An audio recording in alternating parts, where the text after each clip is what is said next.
Aloha, everyone. Stephanie Dutcher here, bringing you everything that's happening on Maui. So for those of you who have been following along with me for a while, I'm excited to say that we actually have some information regarding the Minatoya list and that dreaded economic study that we have all been waiting on.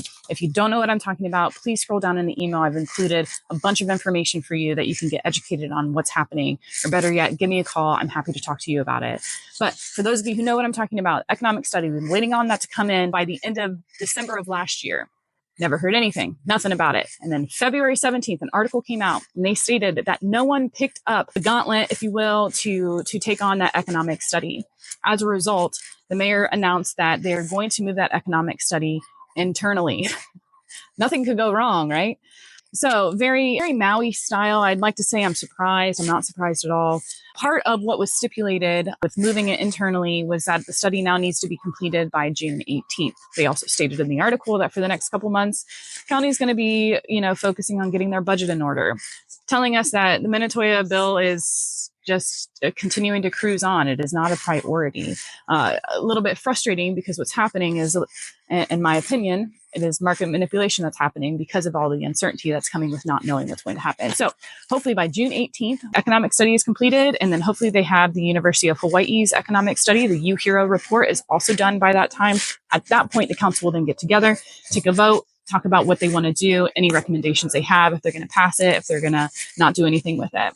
Now, I'm going to speculate that what I think will happen is, number one, it'll probably get delayed because island time, we're on Maui. This is what happens all the time. Nothing ever happens according to the dates and plans that they set out.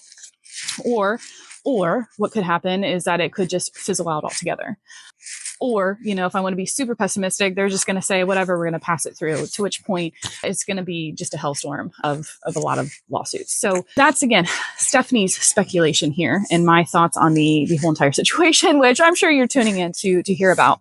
If you want to have more of a conversation about it, like I said, give me a call. Happy to talk to you through it.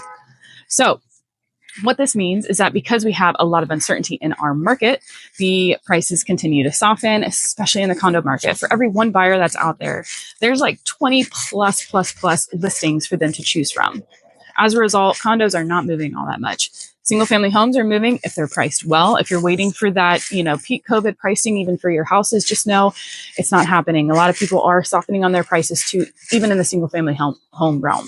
So for you sellers out there, pricing is key, and we need to be not on condo market, you need to be pretty aggressive on your pricing. On the single family home market, you just got to be patient.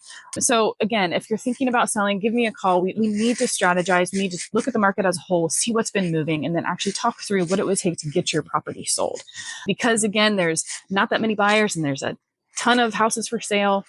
Pricing is key. I keep harping on it, but it is the one thing that's going to set you apart from all of your competition.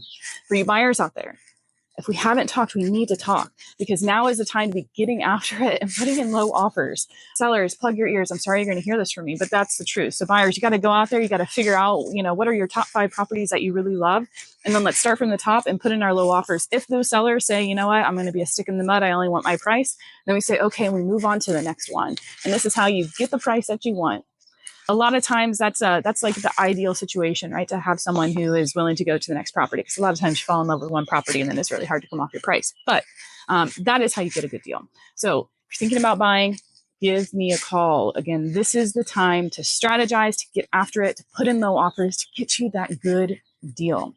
So I've included a bunch of information in the email below, a bunch of infographics, the article that came out on February 17th. Feel free to read through it yourself.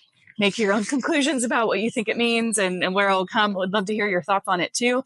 And if you got any questions, anything regarding Maui real estate, I'm your girl. I am signing up for now, Stephanie Dutcher, and I'll talk to you next month. Aloha.